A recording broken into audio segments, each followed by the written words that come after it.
Hello everyone, कैसे हो आप सब। एक बार पुनः स्वागत है आप सभी का हमारे अपने YouTube channel A to Z biology classes पर। उम्मीद करते हैं दोस्तों आप सभी बेहतर होंगे और आप सभी की पढ़ाई भी अच्छे ढंग से चल रही होगी। आज की इस वीडियो में हम देखेंगे क्लास 12th बायोलॉजी चैप्टर 2 में आज का जो हमारा टॉपिक है वो है नर युग्मकोद्भिद का विकास, यानी कि डेवलपमेंट ऑफ मेल गैमेटोफाइट्स। देखिए, यदि हम बात करते हैं नर युग्मकोद्भिद के विकास की, तो सबसे पहले तो हमको क्या ध्यान में रखना है कि जो अंकुरित परागकण होते हैं, यानी एक जर्मिनेट पोलन ग्रैंड जो होती है, वही नर युग्मकोद्भिद की प्रथम कोशिका मानी जाती है। यानी नर युग्मकोद्भिद के विकास होने की जो पहली कोशिका है, मतलब जिसमें से नर युग्मक का विकास होगा, वो कौन सी है? अंकुरित परागकण। मतलब अंकुरित परागकण ही नर युग्मकोद्भिद की प्रथम कोशिका होती है। अब यदि हम बात करें नर युग्मकोद्भिद के डेवलपमेंट या विकास की, तो देखिए जो नर युग्मकोद्भिद होता है उसका विकास बेसिकली 2 चरणों में होता है। सबसे पहला जो विकास होता है वो होता है परागण पूर्व परिवर्तन। देखिए, परागण के पहले परिवर्तन होगा जो, उसको हम परागण पूर्व परिवर्तन कहते हैं, और आधा विकास जो है परागण के बाद होगा, तो परागण के बाद होने वाले परिवर्तन को हम परागण पश्च परिवर्तन कहते हैं। तो देखिए सबसे पहले यहाँ पे क्या होगा कि परागण पूर्व परिवर्तन होगा। तो परागण पूर्व परिवर्तन में देखिए क्या होता है कि जो एक परागकण होता है, जो अंकुरित परागकण होता है, देखिए इसके अंदर एक केंद्रक दिखाई देता है और इसके चारों ओर कोशिका द्रव्य भरा होता है, और इनके बीच बीच में कई सारी छोटी छोटी रिक्तिकाएं यानी कि वैक्यूल्स पाए जाते हैं। अब देखिए इनमें होता क्या है कि अगले स्टेप में ये जो केंद्रक है थोड़ा ऊपर की ओर चला जाता है, और छोटी छोटी ये जो रिक्तिकाएं हैं एक बड़ी आकार की रिक्तिका का रूप धारण कर लेती है। अब अगले स्टेप में क्या होगा? समसूत्री विभाजन होता है।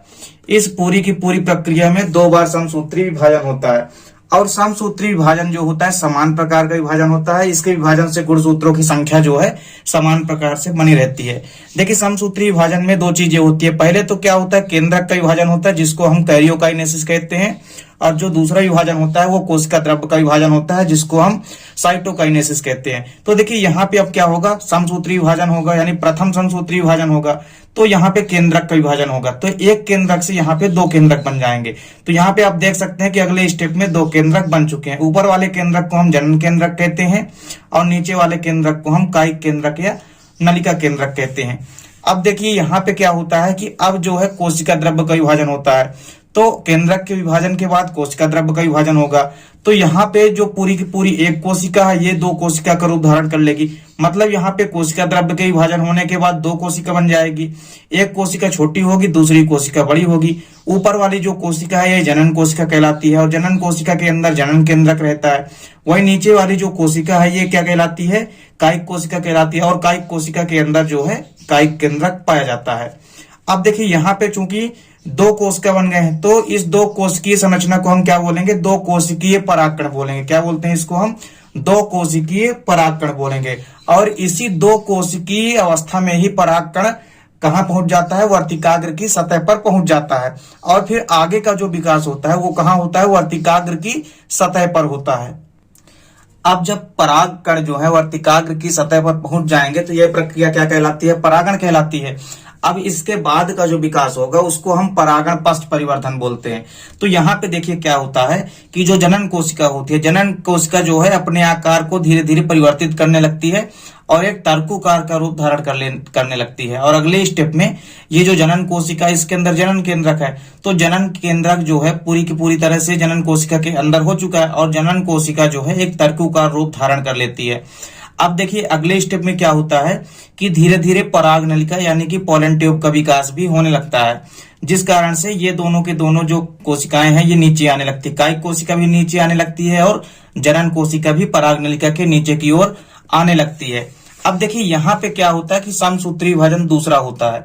तो पूरी की पूरी प्रक्रिया में हमने आपको क्या बताया कि सबसे पहले तो समसूत्री विभाजन होता है एक पहला, और फिर दूसरा समसूत्री विभाजन, यानी कुल मिलाकर के नर युग्मकोद्भिद के विकास में 2 बार समसूत्री विभाजन यानी कि 2 बार माइटोसिस डिवीजन होता है। अब देखिए यहाँ पे क्या होगा कि यहाँ पे भी समसूत्री विभाजन में क्या होगा? केंद्रक का विभाजन होगा।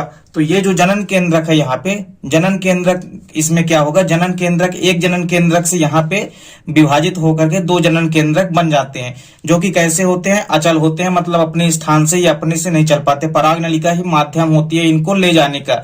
तो बेसिकली ये जो नीचे की ओर केंद्रक है ये कायिक केंद्रक होता है, और ऊपर की ओर जो दोनों केंद्रक हैं ये नर केंद्रक हैं, या बेसिकली हम कह सकते हैं ये 2 नर युग्मक हैं। तो यहां से हम देख सकते हैं कि जो एक परिपक्व परागकण होता है उसमें 3 केंद्रक होते हैं, लेकिन कायिक केंद्रक क्या होता है, जैसे ही भ्रूण कोश के अंदर प्रवेश करता है ये धीरे धीरे नष्ट हो जाता है और यहाँ पे मेन 2 केंद्रक बचते हैं। तो इस प्रकार से इस पूरी की पूरी प्रक्रिया में जो नर युग्मकोद्भिद का विकास होता है, यानी डेवलपमेंट ऑफ मेल गैमेटोफाइट्स की यदि हम बात करते हैं, तो सबसे पहले क्या होता है कि जो अंकुरित परागकण होता है उसके अंदर केंद्रक और कोशिका द्रव्य होते हैं और रिक्तिकाएं पाई जाती है। अगले स्टेप में रिक्तिकाएं जो है धीरे धीरे आकार में बड़ी हो जाती है और बड़ी रिक्तिका का निर्माण कर लेती है। इसके बाद समसूत्री विभाजन होता है और समसूत्री विभाजन में पहले किसका विभाजन होता है, केंद्रक का विभाजन होता है और उसके बाद किसका विभाजन होता है, कोशिका द्रव्य का। तो देखिए समसूत्री विभाजन जब होगा यहाँ पे तो पहले केंद्रक का विभाजन होगा। केंद्रक के विभाजन के परिणाम स्वरूप ये जो केंद्रक है 2 केंद्रकों में विभाजित हो जाएगा। दोनों केंद्रकों में विभाजन होने के पश्चात ऊपर वाला जो केंद्रक है जनन केंद्रक कहलाता है और नीचे वाला जो केंद्रक है वो कायिक केंद्रक कहलाता है। इसके बाद देखिए जब कोशिका द्रव्य का यानी कि साइटोप्लाज्म का डिवीजन होगा, यानी साइटोप्लाज्म का जब विभाजन होगा तो क्या हो जाएगा, 2 कोशिकाओं का निर्माण हो जाता है। तो एक जनन कोशिका बन जाती है और दूसरी कोशिका कौन सी कहलाती है, कायिक कोशिका। तो जनन कोशिका के अंदर जनन केंद्रक रहता है और कायिक कोशिका के अंदर कायिक केंद्रक रहते हैं और यहाँ पे एक परत बन जाती है जिसको कि हम कैलोज परत कहते हैं। और इस 2 कोशिकीय अवस्था वाले परागकण को हम क्या बोलते हैं, 2 कोशिकीय परागकण बोलते हैं। और ये 2 कोशिकीय परागकण ही कहाँ पहुंच जाते हैं, वर्तिकाग्र की सतह पर चले जाते हैं।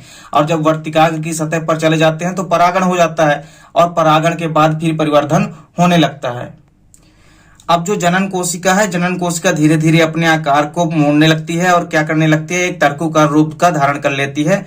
और तर्कुकार रूप यानी कि तर्कुकार जो जनन कोशिका है उसके अंदर जनन केंद्रक भी रहता है और बाहर वाली जो कोशिका है ये क्या कहलाती है, कायिक कोशिका, जिसके अंदर की कायिक केंद्रक है।